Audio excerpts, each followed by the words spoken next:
सभी को नमस्ते जी। Very good morning to all of you. साਰਿਆਂ ਨੂੰ ਸਤਿ ਸ੍ਰੀ ਅਕਾਲ। ਚਲੋ ਜੀ, ਅੱਜ ਆਪਾਂ ਦੇਖਦੇ ਹਾਂ ਪਾਰਟਸ ਆਫ ਸਪੀਚ ਬਾਰੇ।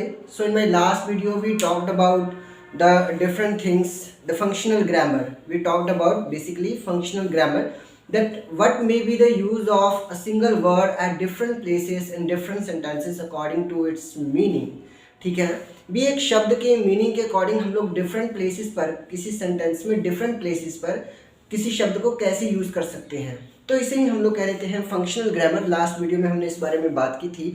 अब हम लोग करेंगे पार्ट्स ऑफ स्पीच के बारे में, क्योंकि हमने ये देखा था कि अलग अलग मीनिंग के आधार पर, अलग अलग मीनिंग के बेस पर सेंटेंस का जो पार्ट्स, सेंटेंस के अंदर जो वर्ड्स हैं उनका पार्ट्स ऑफ स्पीच भी बदल जाता है। तो कितने तरह के ये पार्ट्स ऑफ स्पीच होते हैं और कैसे कैसे हम लोग इनसे डील करेंगे, आइए एक ब्रीफ इंट्रोडक्शन आज देख लेते हैं। उसके बाद वन बाय वन हम लोग चलेंगे कि कैसे हमने इन सभी से डील करना है, एकदम चैप्टर वाइज चलेंगे।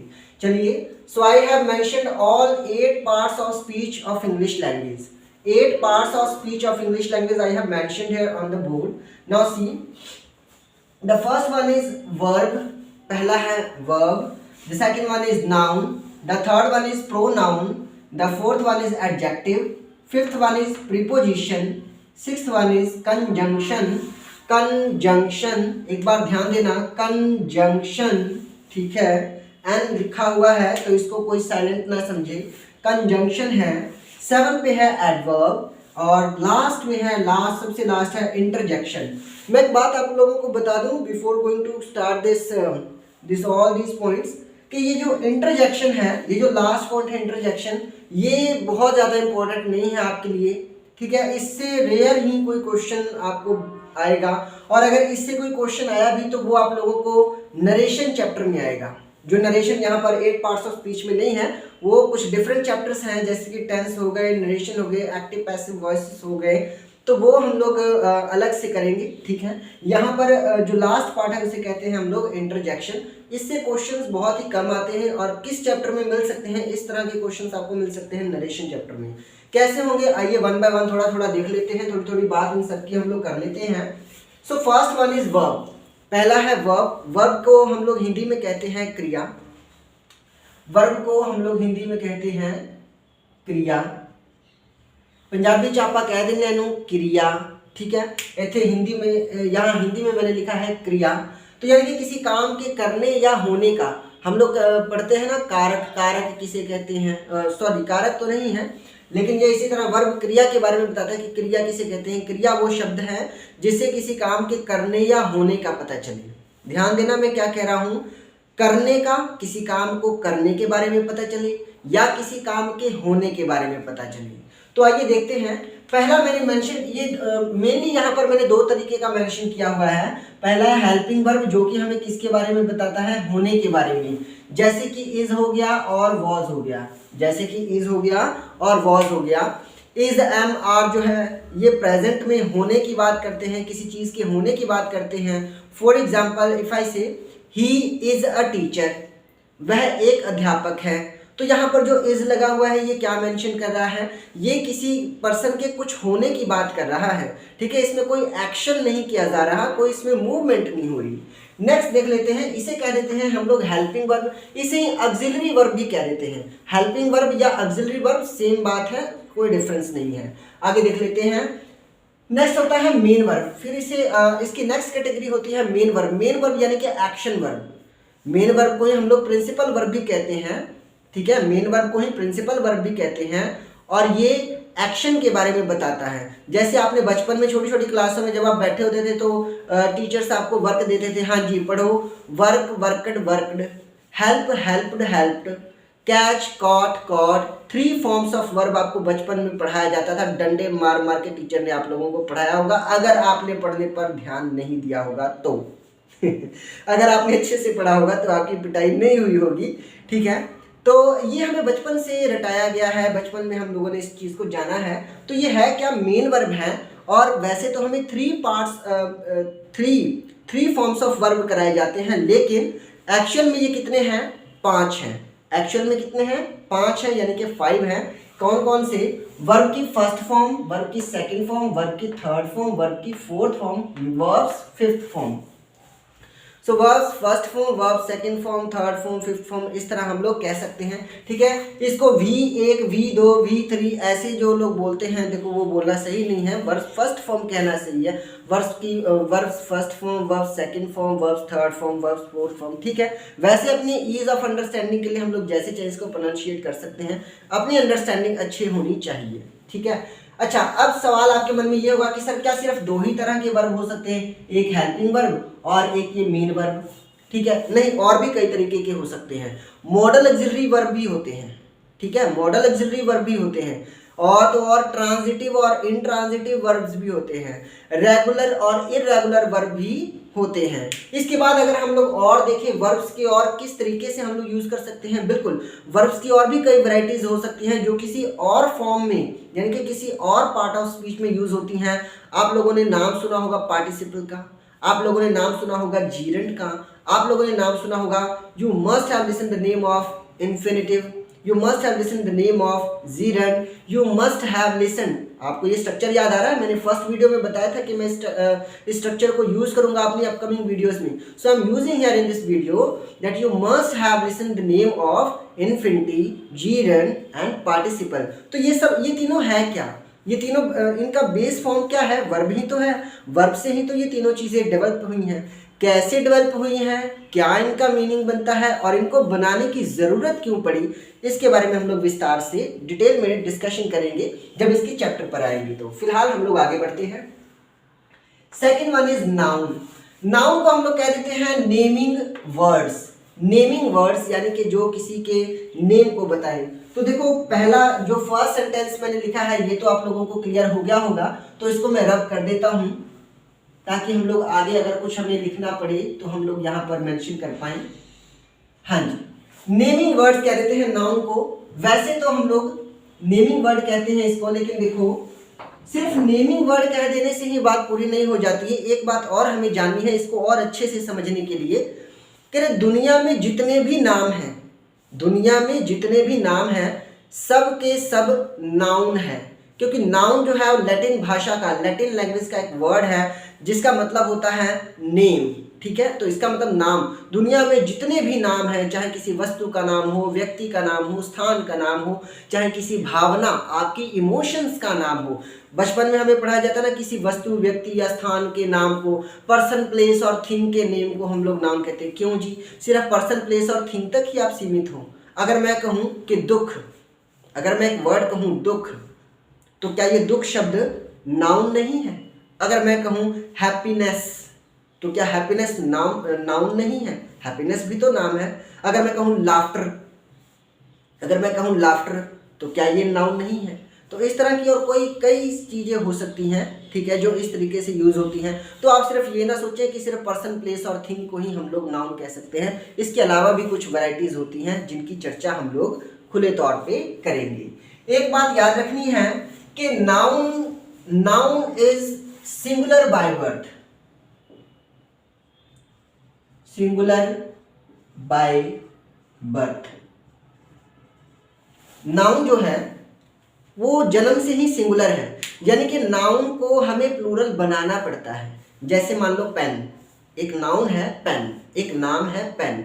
अब ये सिंगुलर है, इसको हमें प्लूरल बनाना पड़ता है, इसमें एस या एस लगाकर, या और भी कई तरीके से बहुत सारे रूल्स हैं प्लूरल बनाने के।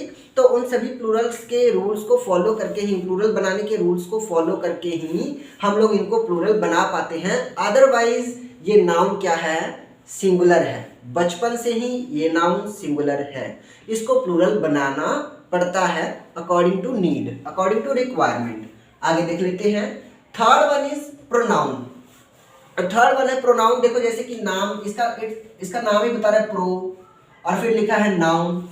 जो नाउन की जगह पर आए और नाउन की तरह बिहेव करे, जो नाउन की जगह पर आए और नाउन का काम करे, उसे हम लोग कह देते हैं प्रोनाउन। अब देखो आप पंजाबी च कह देने हैं नाम या पड़नाम, तेनू पंजाबी च आप पड़नाम कह देने हैं। हिंदी में हम लोग इसे सर्वनाम कह देते हैं, सर्वनाम। नाउन को क्या कहते हैं? नाउन को हम लोग कहते हैं संज्ञा हिंदी में, और हिंदी में प्रोनाउन को क्या कहते हैं? सर्वनाम कह देते हैं। तो जो ये प्रोनाउन है ये है क्या? नाउन की ही जगह पर आ जाता है और उसको यूज कर दिया जाता है। Now there may be a question in your mind that why we use this pronoun। आखिर हम लोग इस प्रनाउन का यूज क्यों करते हैं? आखिर नाउन भी तो किसी का नाम है और किसी को एड्रेस करने के लिए ही तो नाम की जरूरत पड़ती है।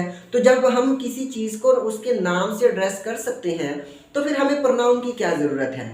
आपके इस क्वेश्चन का आंसर ये है कि अगर आप एक व्यक्ति की बात कर रहे हो और हर बार अपनी हर बात में आप उस व्यक्ति के नाम को ही इंडिकेट करते हुए चल रहे हो, फॉर एग्जाम्पल मानकर चलो मैं माई बेस्ट फ्रेंड का ऐसे लिख रहा हूँ या माई बेस्ट फ्रेंड का ऐसे मैं आपको सुना रहा हूँ।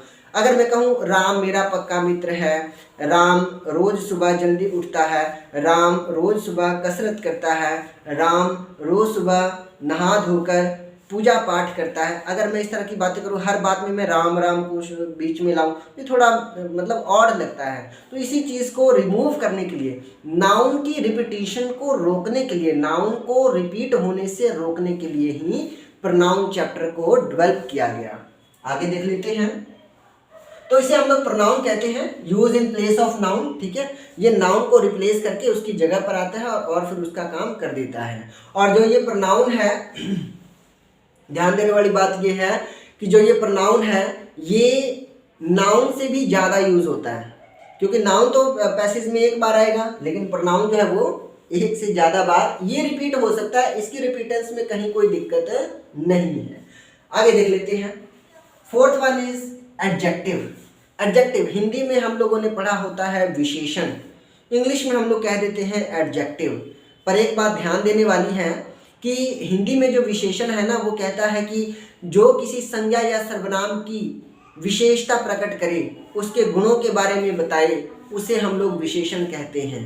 पर मैं आपको बता दूं कि इंग्लिश में जो हम लोग एडजेक्टिव पढ़ते हैं, इंग्लिश में जो हम लोग एडजेक्टिव पढ़ते हैं वो ना सिर्फ गुण बल्कि अवगुणों के बारे में भी बताता है, क्योंकि एडजेक्टिव को गुणों या अवगुणों से कोई लेना देना नहीं है। कोई भी एक्स्ट्रा इन्फॉर्मेशन वो देगा किसी नाउन के बारे में तो हम लोग उसे एडजेक्टिव कहेंगे। और मैक्सिमम जो, इसको मैं थोड़ा रिमूव कर देता हूँ, ये आपने लिख लिया होगा। देखो डिस्क्राइबिंग वर्ड्स मैंने यहाँ पर लिखा है, जो डिस्क्राइब करते हैं, डिस्क्राइबिंग वर्ड्स जो होते हैं। अब मान लो मैंने कहा बेस्ट फ्रेंड। अब हमें पता है कि ये जो फ्रेंड मैंने लिखा हुआ FRIEND, फ्रेंड मैंने लिखा हुआ, ये नाउन है और नाउन से जस्ट पहले मैंने बेस्ट लिखा हुआ है। अगर नाउन से जस्ट पहले मैंने बेस्ट लिखा हुआ है तो ये जो बेस्ट है ये क्या है, हमारा एडजेक्टिव है। क्यों? क्योंकि ये जो बेस्ट वर्ड है ये आया किस लिए है, ये इस नाउन के लिए आया है। अगर मैं इस नाउन को रिमूव कर दूं या इफेस कर दूं, यानी कि यहाँ से मिटा दूं, तो फिर इस बेस्ट वर्ड का कोई अपना मीनिंग नहीं रह जाता, कोई अपना सेंस नहीं रह जाता। तो ये आया किस लिए है, नाउन के लिए आया है। अब एक बात जनरली ये बात कही जाती है और जनरली मैक्सिमम लोगों को ये बात पता होती है कि नाउन से पहले, नाउन से जस्ट पहले आए और नाउन के बारे में कुछ जोड़े, तो लोगों को ये लगता है ना कि जब भी कभी एडजेक्टिव आएगा तो वो हमेशा नाउन के पहले ही आएगा। भाई ऐसी बात नहीं है, नाउन या प्रनाउन के बाद आकर भी वो उसके बारे में डिस्क्राइब कर सकता है। जैसे अगर मैं कहूं कि ही इज अ गुड, जैसे अगर मैं कहूं कि he is a good boy, तो यहां पर आपको समझ में आ रहा है कि बॉय हमारा क्या है, एक नाउन है और नाउन से पहले गुड हमने क्या लगा दिया, एक एडजेक्टिव लगा दिया, तो ये एडजेक्टिव हो जाएगा। पर अगर मैं सिर्फ इतना कहूं कि ही इज गुड,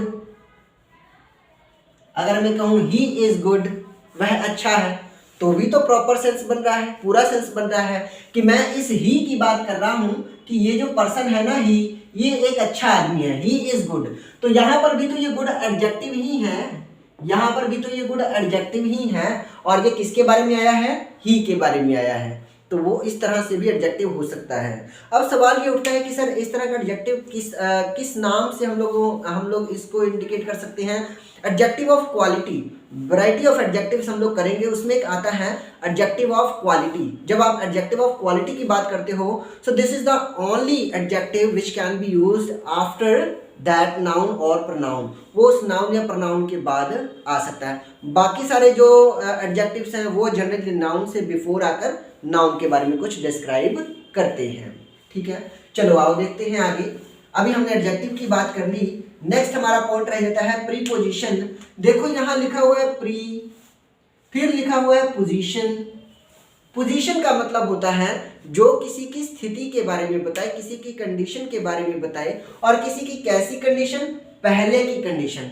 अब किसके पहले, अब आपके मन में सवाल हो सकता है सर प्री का मतलब पहले, तो किसके पहले की ये बात कर रहा है, कह रहा है नाउन या प्रनाउन के पहले। प्रीपोजिशन कैसे वर्ड्स होते हैं जो किसी नाउन या प्रनाउन के पहले आकर उस नाउन या प्रनाउन का किसी अदर वर्ड से या अदर जो बाकी सारे जो वर्ड्स हैं उनसे रिलेशन बताते हैं, उनसे ये रिलेशन बताते हैं, इसलिए इनको रिलेटिंग वर्ड्स भी कहते हैं, इसको रिलेटिंग वर्ड्स भी कहते हैं। देखो मैंने लिखा है it gives relation between words, और कौन से वर्ड्स, जनरली नाउन और प्रोनाउन, जनरली नाउन और प्रोनाउन के बारे में बताते हैं। तो उम्मीद है यहाँ तक ये चीज़ आपको समझ में आ गई होगी प्रीपोजिशन के बारे में। आगे हम लोग देख लेते हैं हिंदी में। अगर हम लोग बात करें कि हिंदी में हम लोग प्रीपोजिशन को क्या कहते हैं, आपने हिंदी में वो पढ़ा होगा ना कारक, कारक किसे कहते हैं, और फिर उसकी कैटेगरीज आती हैं, है ना, कर्ता, कर्म, करण, संप्रदान, अपादान, संबंध, अधिकरण, संबोधन। तो हिंदी में ये इतनी सारी इसकी वैरायटीज आ जाती हैं, हिंदी में इतनी सारी वैरायटीज हैं। इंग्लिश में इसकी और भी कई ज़्यादा वैरायटीज हैं, उनको भी हम लोग खुले तौर पे करेंगे जब इसका पूरा चैप्टर आएगा। आज सिर्फ ब्रीफ इंट्रोडक्शन आपको समझ में आनी चाहिए। आगे देख लेते हैं, 6 नंबर पे है कंजंक्शन। कंजंक्शन, तो देखो कंजंक्शन का मतलब होता है जंक्शन। आपने एक वर्ड सुना होगा ना जंक्शन,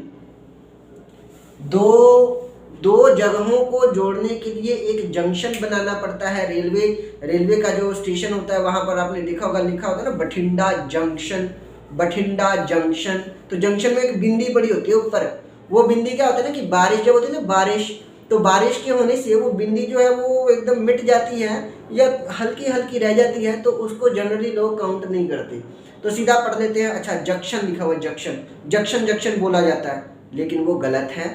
एक्चुअल में क्या होता है, जंक्शन होता है। तो उसी जंक्शन को लेकर यहाँ पर इंग्लिश में एक वर्ड बना कंजंक्शन, ठीक है।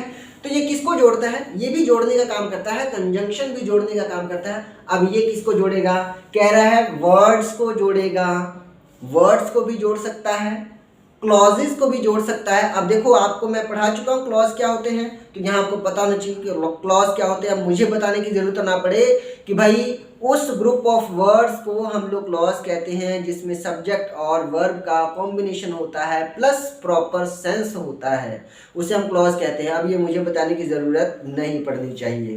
तो आगे देख लेते हैं, it connects to words, words को जोड़ सकता है, क्लॉजेस को जोड़ सकता है, और अगर क्लॉजेस को जोड़ सकता है तो भाई सीधी सी बात है सेंटेंसेस को भी जोड़ सकता है। और जब इतनी सारी चीज़ों को जोड़ सकता है तो छोटी छोटी चीज़ें जिसे हम लोग फ्रेज कहते हैं, फ्रेजेस को भी जोड़ सकता है। कैसे जोड़ेगा, कब जोड़ेगा, किस तरह से जोड़ेगा, इसकी भी बात हम लोग करेंगे वक्त आने पर। आगे देख लेते हैं एडवर्ब। अब देखो जी इसका नाम ही इसको बता रहा है कि एड मतलब कुछ जोड़ेगा, ये भी ऐड करेगा यानी कि कुछ जोड़ेगा, किसमें, वर्ब में। वास्तव में जब एडवर्ब बना था ना, जब ये एडवर्ब चैप्टर बन रहा था तो ये डेवलप ही हुआ था वर्ब के लिए, ये डेवलप ही हुआ था वर्ब के लिए, वर्ब के बारे में बताने के लिए कि कोई एक्शन कब किया जा रहा है, कितना किया जा रहा है, कितनी बार किया जा रहा है, कैसे किया जा रहा है, कब किया जा रहा है, कहाँ किया जा रहा है, ठीक है। तो कब, कहाँ, कैसे, कितना, इन सभी सवालों के जो जवाब देता है ना एक्शन के रिगार्डिंग, जो एक्शन के रिगार्डिंग इन सभी सवालों के जवाब देता है उसे हम लोग एडवर्ब कहते हैं। यानी कि ये किसी भी पार्ट्स ऑफ स्पीच को क्वालिफाई कर सकता है। स्टार्टिंग में तो ये वर्ब के लिए आया था, लेकिन धीरे धीरे इसका एरिया बढ़ता गया और आज हालात ये हैं कि ये एडवर्ब ना सिर्फ वर्ब के बारे में बल्कि प्रीपोजिशन के बारे में भी कुछ बता सकता है, एडजेक्टिव के बारे में भी कुछ बता सकता है, यानी कि एडजेक्टिव को भी क्वालिफाई कर सकता है, वर्ब को भी क्वालिफाई कर सकता है, और तो और इसकी हिम्मत इतनी बढ़ गई है कि ये प्रीपोजिशन तक को क्वालिफाई कर सकता है। और हद तो तब हो गई जब इसने पूरे के पूरे सेंटेंस को भी क्वालिफाई करना शुरू कर दिया। जी हाँ, पहले तो ये आया था वर्ब के लिए, लेकिन धीरे धीरे इसने ना मतलब अंग्रेजों की तरह, अंग्रेज कैसे हमारे देश में बिजनेस व्यापार करने आए थे, व्यापारी बन के हमारे देश में अतिथि बनकर आए थे। हम लोग भी कहते हैं अतिथि देवो भव, आओ भाई आओ हमारे घर में पधारो, पधारो हमारे देश है। धीरे धीरे अंग्रेजों ने क्या किया, कब्जा करना शुरू कर दिया। पहले किस पे झपट्टा मारा, पहले मारा बंगाल पे, फिर उसके बाद कर्नाटक साउथ की बारी आई, फिर उसके बाद सबसे लास्ट एंड में जाकर ये पंजाब वगैरह एरियाज की बात आती है। तो धीरे धीरे करके उन्होंने पूरे भारत को अपने कब्जे में ले लिया। उसी तरह कुछ ये भी निकला, आया तो पहले वर्ब के लिए था, लेकिन अब ये लगभग हर एक पार्ट्स ऑफ स्पीच को, इस इंटरजेक्शन को छोड़ के, इंटरजेक्शन में इतना मतलब ये इंटरफेयर नहीं करता, बाकी और जितने भी पार्ट्स ऑफ स्पीच हैं लगभग सभी को ये क्वालिफाई करता है। अब आपके मन में ये आ सकता है कि सर क्या ये नाउन और प्रोनाउन को भी कर सकता है? भाई जब मैंने कह दिया कि ये पूरे सेंटेंस को ही क्वालिफाई कर सकता है तो फिर नाउन और प्रोनाउन कहाँ रह गए, नाउन और प्रोनाउन कहाँ रह गए? ठीक है, चलो आगे देख लेते हैं। Last one is interjection. Interjection क्या है? Sudden expressions. देखो यहां लिखा हुआ ना, सडन एक्सप्रेशंस। अगर अचानक आप लोगों को कोई खुशी की, मान लो आप अपने घर पे बैठे हुए हो और अचानक आपको बाहर से कोई घंटी बजाए और वहां पर कोई आपको एक कागज का टुकड़ा थमाए आपके हाथों में, और वो कागज का टुकड़ा कुछ और नहीं बल्कि आपका जॉब लेटर हो। अगर आपका वो ऑफर लेटर हो या जॉब लेटर हो कि हाँ जी अब आपकी जॉब लग चुकी है, सरकारी नौकरी लग चुकी है, और उसका फॉर्म जो है, उसका लेटर जो है वो आपके हाथों में हो, तो आपको अचानक ही जब ये खबर पता चलेगी ना तो आपके मुंह से निकलेगा हुर्रे, या we have won the match, कहते हैं ना hurray we have won the match, आहा हम मैच जीत गए। तो ये जो सडन एक्सप्रेशन होता है कि वाह, ये कहते हैं ना वाह, तो ये जो वाह जो निकला हमारे मुंह से, ये क्या है? Sudden expression. अच्छा, अगर मान लो हम खुश हैं कि हमने बहुत अच्छा पेपर दिया, हमारा एग्जाम क्लियर होकर रहेगा, पता चलता है कि हम लोग फेल हो गए। अब वैसे भगवान करे कि ना हो, लेकिन मान लो कि पता चलता है कि हम लोग फेल हो गए, तो हमारे मन में क्या होगा? Oh my God. तो ये ओह ओह कहने की जो बात होती है ना, जो ओह, ये क्या है? ये सडन एक्सप्रेशंस हैं। भी कोई बात हमें पता चली, कोई बात हमें पता चली, और उस बात को सुनकर जो हमें खुशी हुई या जो हमें दुख हुआ या जो हमें सरप्राइज हुए, जो हमें आश्चर्य हुआ, हैरानी हुई, उन सारी भावनाओं को व्यक्त करने के लिए जिन शब्दों का यूज़ हम लोग करते हैं ना, उसे ही हम लोग क्या कहते हैं? इंटरजेक्शन कहते हैं। जैसे कभी कभी गंदगी दिखाई देती है तो हम लोग कहते हैं ना छी छी, तो छी छी को क्या कहते हैं? Five five. ठीक है, फाइव फाइव। ये जब चैप्टर आएगा तब और भी अच्छे से आप लोगों को क्लियर हो जाएगा। तो उम्मीद है कि यहाँ 1 से लेकर 8 तक आप लोगों को हिंदी में समझ में आ चुका होगा। अब मैं इसको एक बार पंजाबी में भी आप लोगों को बता देता हूँ, ਤਾਂ जो ਉਹ ਮੇਰੇ ਦੇਸ਼ ਦੇ ਵੀਰ ਨੌਜਵਾਨ ਜਿਹੜੇ ਕਿ ਇਸ ਚੀਜ਼ ਦੀ ਤਿਆਰੀ ਕਰ ਰਹੇ ਹਨ, ਜੇ ਉਹ ਇਸ ਚੀਜ਼ ਨੂੰ ਹਿੰਦੀ 'ਚ ਨਹੀਂ ਸਮਝ ਸਕੇ ਜਾਂ ਅੰਗਰੇਜ਼ੀ 'ਚ ਨਹੀਂ ਸਮਝ ਸਕੇ ਤਾਂ ਉਹ ਪੰਜਾਬੀ 'ਚ ਜ਼ਰੂਰ ਸਮਝ ਲੈਣ। ਠੀਕ ਹੈ, ਕੁਝ ਚੀਜ਼ਾਂ ਮੈਂ ਇੱਥੇ ਰੱਬ ਕਰ ਦਿੱਤੀਆਂ ਪਰ ਉਹ ਕੋਈ ਵੱਡੀ ਗੱਲ ਨਹੀਂ ਹੈ, ਮੈਂ ਤੁਹਾਨੂੰ ਬੋਲ ਕੇ ਦੱਸੂਗਾ, ਤੁਸੀਂ ਤਾਂ ਵੀ ਸਮਝ ਲਓਗੇ। ਠੀਕ ਹੈ, ਦੇਖੋ ਪਹਿਲਾ ਹੈਗਾ ਵਰਬ। ਵਰਬ ਆਪਾਂ ਕਿਹਨੂੰ ਕਹਿੰਦੇ ਆ? ਕਿਰਿਆ ਨੂੰ ਕਹਿੰਦੇ ਆ। ਹਿੰਦੀ में क्रिया कहते हैं, पंजाबी 'ਚ ਆਪਾਂ ਕਿਰਿਆ ਕਹਿ ਦਿੰਦੇ ਆ। ਪੰਜਾਬੀ 'ਚ ਆਪਾਂ ਕਿਰਿਆ ਕਹਿ ਦਿੰਦੇ ਆ। ਕਿਸੇ ਕੰਮ ਦੇ ਕਰਨ ਜਾਂ ਹੋਣ ਬਾਰੇ ਜਿਹੜੀ ਜਾਣਕਾਰੀ ਮਿਲਦੀ ਹੈ, ਕਿਸੇ ਸ਼ਬਦ ਤੋਂ ਜਦੋਂ ਕਿਸੇ ਕੰਮ ਦੇ ਕਰਨ ਜਾਂ ਹੋਣ ਬਾਰੇ ਜਾਣਕਾਰੀ ਮਿਲੇ ਤਾਂ ਉਹਨੂੰ ਆਪਾਂ ਕੀ ਕਹਿੰਦੇ ਆ? ਕਿਰਿਆ ਕਹਿੰਦੇ ਆ। ਕਿਰਿਆ ਕਿੰਨੇ ਤਰ੍ਹਾਂ ਦੀ ਹੋ ਸਕਦੀ ਹੈ?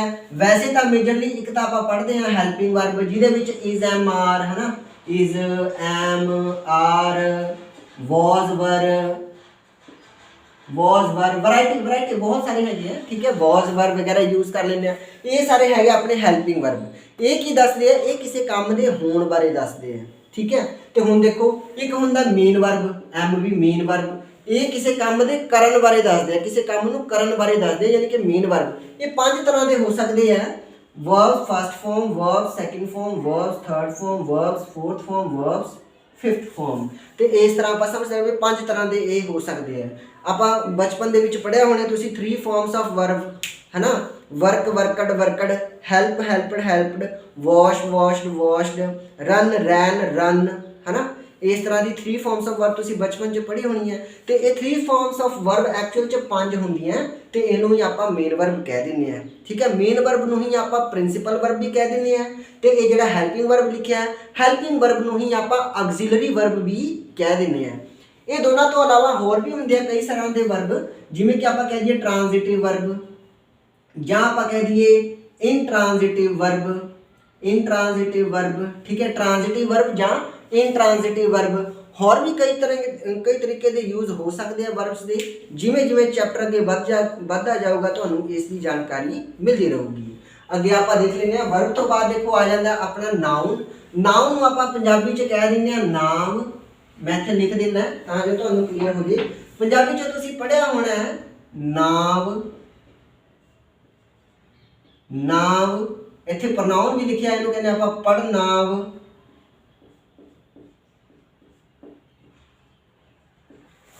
ठीक है, पढ़नाव।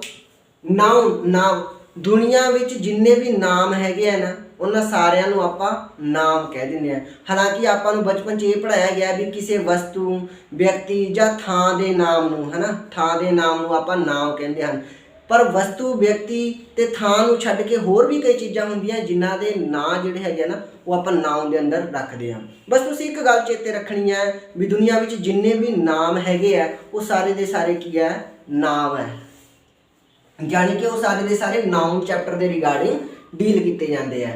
तो जिहड़ा नाउन है ना वो बचपन तो ही सिंगुलर है, वो बचपन तो ही की है सिंगुलर है, सिंगुलर। जिवें तुसीं सुनिया होगा पेन, ये पेन की है सिंगुलर है। हुण इहनूं जे प्लूरल बनाउणा पवे तां आपां लगा दिंदे आ पेन्स, PENS, है ना। प्लूरल बनाउण लई आपां S जां ES जां होर भी कई तरीके दे फार्मूले यूज़ करके या रूल्स लगा के उहनूं प्लूरल आपां बना लैंदे आ। अगे देखिए प्रनाउन, प्रोनाउन। प्रो दा मतलब हुंदा है भी जिहड़ा किसी दी थां ते किहदी थां ते नाउन दी थां ते, भी जिहड़ा नाउन दी थां ते आवे ते नाउन दा काम करे उस नूं आपां प्रनाउन कह दिंदे आ। यानी कि जिहड़ा नाम दी थां ते आवे ते नाम दी तरह यूज़ होवे उहनूं आपां प्रनाम कह दिंदे आ। तुसीं पढ़िया होगा प्रनाम दे विच इह मैं तू असी ओ उन्हां ने, है ना। आपां पंजाबी च कह दिंदे आ मैं तू असी, इंग्लिश च कह दिंदे आ ही शी इट दे वी। ये सारे जिहड़े वर्ड आ जांदे आ ना ये सारे काहदे वास्ते हुंदे आ प्रनाउन वास्ते हुंदे आ।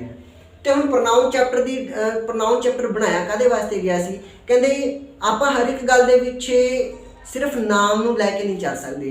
जे मान लो तुसीं मेरा मित्र दा प्रस्ताव लिख रहे हो पंजाबी दे विच, राम मेरा पक्का मित्र है, राम तड़के छेती उठदा है, राम सवेरे उठ के कसरत करदा है, राम नहा के फिर पूजा पाठ करदा है, फिर राम नाश्ता करदा है ते वो मेरे नाल स्कूल पढ़न जांदा है, ते राम मेरे नाल स्कूल पढ़न जांदा। मतलब हर एक गल च जे तुसीं राम राम राम वर्ड वो बोलते जाओ ना, सिर्फ नाउन यूज़ करते जाओ तो बहुत ही ऑकवर्ड लगता है। तो नाउन की इसे रिपीटिशन भी नाउन नूं रिपीट होने तो रोकण लई ही ये प्रनाम चैप्टर बनया सी, ये प्रनाउन चैप्टर बनया सी। आओ देखते हैं एडजैक्टिव। एडजैक्टिव किहनूं कहंदे आ आपां विशेषण नूं, पंजाबी च आपां कहंदे ना विशेषण,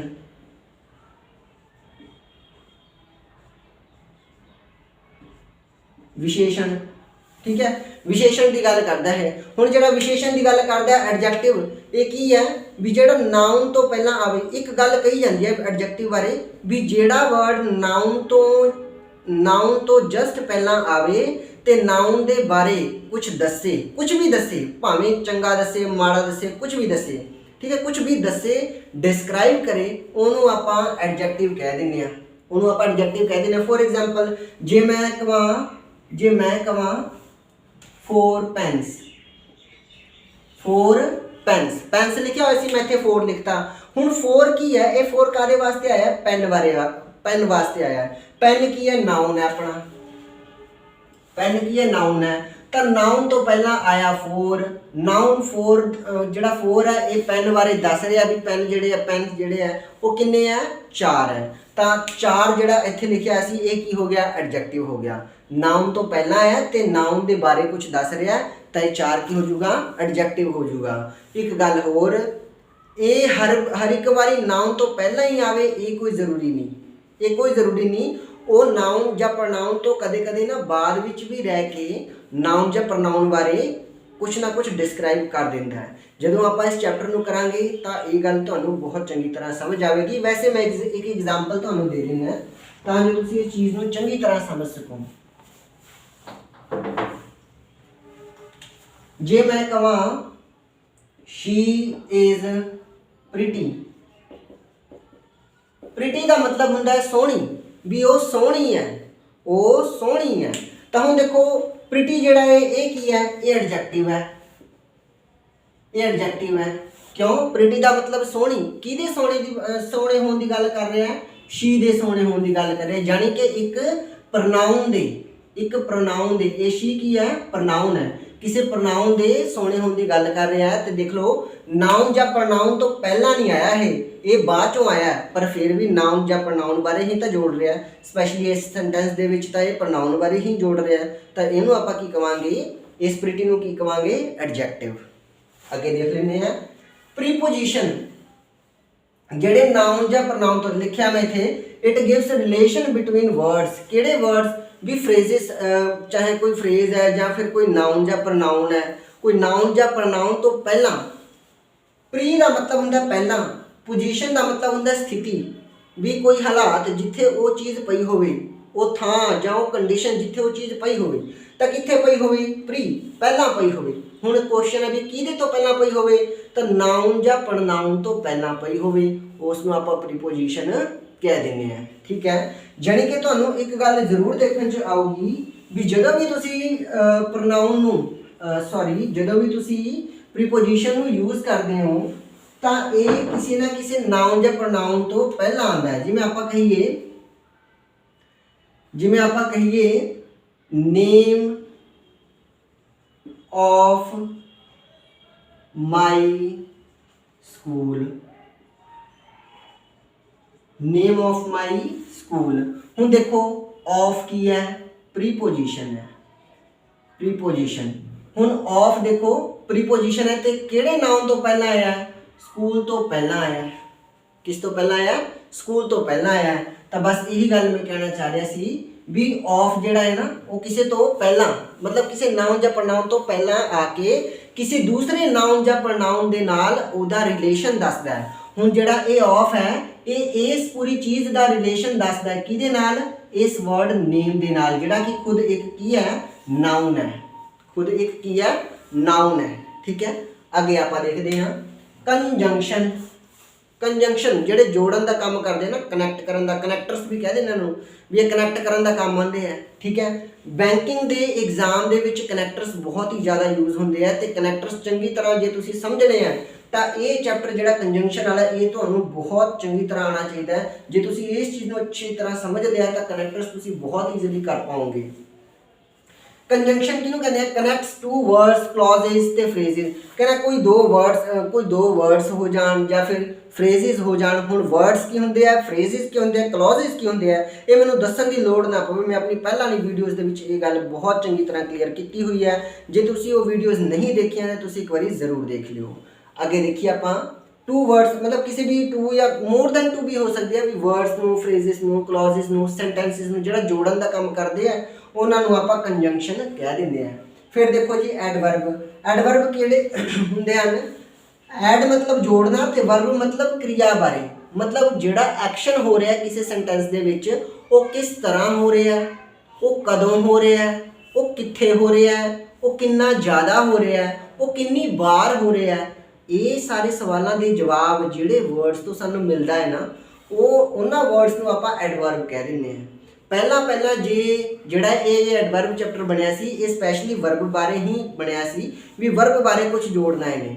ਪਰ ਹੁਣ ਇਹ ਹਾਲਾਤ ਹੋ ਚੁੱਕੇ ਹੈ ਵੀ ਇਹ ਐਡਵਰਬ ਐਡਜੈਕਟਿਵ ਤੋਂ ਵੀ ਪਹਿਲਾਂ ਆ ਕੇ ਐਡਜੈਕਟਿਵ ਬਾਰੇ ਵੀ ਕੁਝ ਕਰ ਦੂ, ਐਡਜੈਕਟਿਵ ਬਾਰੇ ਵੀ ਕੋਈ ਇਨਫੋਰਮੇਸ਼ਨ ਦੇ ਦੂਗਾ।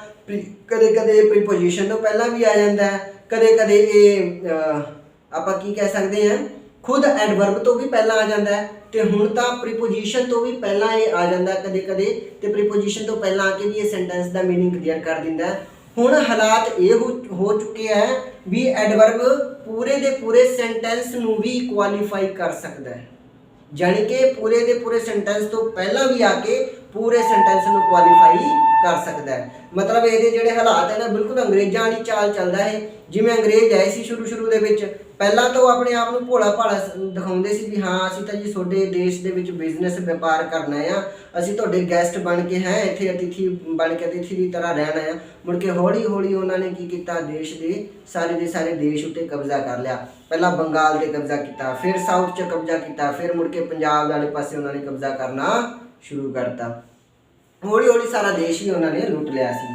ਤੇ ਇਸੇ ਤਰ੍ਹਾਂ ਇਹ ਵੀ ਪਹਿਲਾਂ ਆਇਆ ਸੀ ਵਰਬ ਬਾਰੇ, ਪਰ ਮੁੜ ਕੇ ਹੌਲੀ ਹੌਲੀ ਇਹਨੇ ਸਾਰੇ ਹੀ ਲਗਭਗ ਜਿੰਨੇ ਵੀ ਹੈਗੇ ਪਾਰਟਸ ਆਫ ਸਪੀਚ ਸਾਰੇ ਬਸ ਇੰਟਰੋਜੈਕਸ਼ਨ ਨੂੰ ਛੱਡ ਕੇ ਆਲਮੋਸਟ ਸਾਰੇ ਚੀਜ਼ਾਂ ਨੂੰ ਇਹਨੇ ਕਵਰ ਕੀਤਾ ਹੋਇਆ ਹੈ। ਆਓ ਦੇਖੀਏ 8th ਨੰਬਰ ਤੇ ਹੈਗਾ ਇੰਟਰਜੈਕਸ਼ਨ। ਇਹ ਸਭ ਤੋਂ ਘੱਟ ਪੁੱਛਿਆ ਜਾਂਦਾ ਹੈ ਤੁਹਾਡੇ ਐਗਜ਼ਾਮ ਦੇ ਵਿੱਚ, ਇਹ ਕੋਈ ਬਹੁਤ ਜ਼ਿਆਦਾ ਜ਼ਰੂਰੀ ਨਹੀਂ ਹੈ। ਤੇ ਇਸ ਚੈਪਟਰ ਦੀ ਜਿਹੜੀ ਲੋੜ ਪੈਂਦੀ ਹੈ ਤੁਹਾਨੂੰ, ਇਹ ਪੈਂਦੀ ਹੈ ਨਰੇਸ਼ਨ ਚੈਪਟਰ ਦੇ ਵਿੱਚ। ਜਦੋਂ ਤੁਸੀਂ ਨਰੇਸ਼ਨ ਚੈਪਟਰ ਕਰਦੇ ਹੋ ਤਾਂ ਉਹਦੇ ਵਿੱਚ ਇਸ ਦੇ ਰਿਲੇਟਡ ਕੁਐਸਚਨ ਆਉਂਦੇ ਆ। ਕਿਵੇਂ ਕੁਐਸਚਨ ਹੋਣਗੇ ਉਹ ਤੁਹਾਨੂੰ ਜਦੋਂ ਤੁਸੀਂ ਚੈਪਟਰ ਕਰੋਗੇ ਤੁਹਾਨੂੰ ਪਤਾ ਲੱਗ ਜੂਗਾ। ਬਟ ਇਹ ਹੈ ਕਿ ਇਹ ਤੁਸੀਂ ਜਾਣ ਲਓ, ਇਹ ਜਿਹੜਾ ਇੰਟਰਜੈਕਸ਼ਨ ਹੈ ਨਾ, ਇਹ ਸਡਨ ਐਕਸਪ੍ਰੈਸ਼ਨ ਨੂੰ ਦੱਸਦਾ ਹੈ। ਜਿਵੇਂ ਮੰਨ ਲਓ ਤੁਹਾਨੂੰ ਅਚਾਨਕ ਹੀ ਪਤਾ ਲੱਗੇ ਵੀ ਹਾਂਜੀ ਤੁਸੀਂ ਮੈਚ ਜਿੱਤ ਲਿਆ। ਮੰਨ ਲਓ ਤੁਸੀਂ ਕੋਈ ਐਗਜ਼ਾਮ ਦੇ ਕੇ ਆਏ ਹੋ ਤੇ ਤੁਸੀਂ ਘਰੇ ਬੈਠੇ ਹੋ, ਠੀਕ ਹੈ, 2-3 ਮਹੀਨੇ ਲੰਘ ਗਏ ਹੈ ਤੇ ਹੁਣ ਐਗਜ਼ਾਮ ਦਾ ਰਿਜ਼ਲਟ ਆ ਚੁੱਕਿਆ, ਤੁਸੀਂ ਪਾਸ ਹੋ ਚੁੱਕੇ ਹੋ। ਬਟ ਤੁਹਾਨੂੰ ਉਹ ਗੱਲ ਨਹੀਂ ਪਤਾ। ਜੇ ਕੋਈ ਤੁਹਾਡੇ ਕੋਲ ਆਵੇ ਤੇ ਤੁਹਾਨੂੰ ਦੱਸੇ ਕੋਈ ਗੱਲ ਸੁਣ ਤੂੰ ਪਾਸ ਹੋ ਗਿਆ, ਤੈਨੂੰ ਪਤਾ ਵੀ ਹੈ ਕੁਛ, ਤੁਸੀਂ ਹੈਰਾਨ ਹੋ ਜਾਓਗੇ। ਤੇ ਹੈਰਾਨੀ ਕਿਹੋ ਜਿਹੀ ਹੋਊਗੀ? ਖੁਸ਼ੀ ਭਰੀ ਹੈਰਾਨੀ ਹੋਊਗੀ। ਉਹ ਵਾਹ, ਜਿਹੜਾ ਅੰਗਰੇਜ਼ੀ 'ਚ ਨਿਕਲਦਾ ਵਾਹ, ਇਹ ਫਿਲਮਾਂ 'ਚ ਦੇਖਿਆ ਹੋਣਾ ਤੁਸੀਂ, ਵਾਓ ਕਹਿੰਦੇ ਪਤਾ ਨਹੀਂ ਇੰਨਾ ਵੱਡਾ ਮੂੰਹ ਕਰਕੇ ਕਹਿੰਦੇ ਨਾ ਵਾਓ, ਜਿਵੇਂ ਪਤਾ ਨਹੀਂ ਕਿੰਨਾ ਵੱਡਾ ਵਾਓ ਹੈ। ਤੇ ਜਿਹੜਾ ਵਾਓ ਕਹਿਣ ਵਾਲਾ ਜਿਹੜਾ ਭਾਵ ਹੁੰਦਾ ਹੈ ਨਾ, ਇਹ ਕੀ ਹੈ? ਇੰਟਰਜੈਕਸ਼ਨ ਹੈ। ਤੇ ਉਹੀ ਜੇ ਮੰਨ ਲਓ ਕਿਤੇ ਖੁਸ਼ੀ ਦੀ ਗੱਲ ਹੋ ਗਈ, ਕੋਈ ਤੁਸੀਂ ਕ੍ਰਿਕਟ ਦਾ ਮੈਚ ਖੇਡਣ ਜਾ ਰਹੇ ਹੋ, ਕੋਈ ਖੁਸ਼ੀ ਦੀ ਗੱਲ ਹੋਈ, ਤੁਸੀਂ ਮੈਚ ਜਿੱਤ ਗਏ, ਤਾਂ ਤੁਹਾਡੇ ਮੂੰਹ 'ਚੋਂ ਕੀ ਨਿਕਲੂਗਾ? Hooray, we have won the match. ਤਾਂ ਹੁਰਰੇ ਕਹਿਣ ਦਾ ਜਿਹੜਾ ਇਹ ਭਾਵ ਹੁੰਦਾ, ਇਹ ਕੀ ਹੈ? ਇਹ ਖੁਸ਼ੀ ਨੂੰ ਦੱਸਦਾ। ਇਹ ਸਡਨ ਐਕਸਪ੍ਰੈਸ਼ਨਸ ਹੁੰਦੇ ਆ, ਇਹਨਾਂ 'ਤੇ ਸਾਡਾ ਕੋਈ ਵਸ ਨਹੀਂ ਚੱਲਦਾ। ਬਸ ਜਦੋਂ ਸਾਨੂੰ ਇਹ ਗੱਲ ਪਤਾ ਲੱਗਦੀ ਹੈ ਜੀਆਂ, ਤਾਂ ਉਹ ਸਡਨ ਐਕਸਪ੍ਰੈਸ਼ਨਸ ਆਪਣੇ ਆਪ ਹੀ ਬਾਹਰ ਆ ਜਾਂਦੀਆਂ। ਇਹਨਾਂ ਸਡਨ ਐਕਸਪ੍ਰੈਸ਼ਨਸ ਨੂੰ ਯੂਜ਼ ਕਰਨ ਲਈ ਜਿਹੜੇ ਵਰਡ ਅਸੀਂ ਯੂਜ਼ ਕਰਦੇ ਹਾਂ ਉਹ ਇਸ ਚੈਪਟਰ ਦੇ ਰਿਗਾਰਡਿੰਗ ਯੂਜ਼ ਹੁੰਦੇ ਆ, ਜਿਨ੍ਹਾਂ ਨੂੰ ਆਪਾਂ ਸਡਨ ਐਕਸਪ੍ਰੈਸ਼ਨਸ ਵਾਲੇ ਵਰਡਸ ਕਹਿ ਦਿੰਦੇ ਆ, ਇੰਟਰਜੈਕਸ਼ਨ ਕਹਿ ਦਿੰਦੇ ਆ। ਹੋਪ ਸੋ ਕਿ ਮੇਰੀ ਜਿਹੜੀ ਇੰਟਰੋਡਕਸ਼ਨ ਹੈ ਇਸ parts of speech the, English ਦੇ ਇਹ 8 ਪਾਰਟਸ ਆਫ ਸਪੀਚ ਜਿਹੜੇ ਵੀ ਕੈਂਡੀਡੇਟ ਬਹੁਤ ਚੰਗੀ ਤਰ੍ਹਾਂ ਕਰ ਲੈਂਦੇ ਆ, ਉਹਨਾਂ ਨੂੰ ਇੰਗਲਿਸ਼ ਦੇ ਵਿੱਚ ਕੋਈ ਵੀ ਦਿੱਕਤ ਜਲਦੀ ਨਹੀਂ ਆ ਸਕਦੀ, ਕੋਈ ਵੀ ਪ੍ਰੋਬਲਮ ਉਹਨਾਂ ਨੂੰ ਜਲਦੀ ਕ੍ਰੀਏਟ ਨਹੀਂ ਹੋ ਸਕਦੀ। ਇਸ ਲਈ ਤੁਸੀਂ ਇਹਨਾਂ ਸਾਰੀਆਂ ਚੀਜ਼ਾਂ ਨੂੰ ਬਹੁਤ ਧਿਆਨ ਨਾਲ ਸਮਝਣਾ ਹੈ। ਉਮੀਦ है कि ਹੁਣ तक जिन्नियां गल्लां ਆਪਾਂ ਕੀਤੀਆਂ ये सारियां ਨੂੰ समझ आईयां होणियां। अगर आपको ये वीडियो पसंद आई हो और अगर आपको ये अच्छी लगी हो तो इसे लाइक करना ना भूलें। और अगर आपको लगा हो कि कोई कमी है तो प्लीज़ कमेंट बॉक्स में कमेंट करके कोई ना कोई अपनी वैल्यूएबल सजेशन आप ज़रूर रखें। आपके वैल्यूएबल सजेशंस का स्वागत करते हैं हम। इसके साथ ही आज की वीडियो यहाँ समाप्त करते हैं। धन्यवाद। शब खैर। अस्सलाम वालेकुम।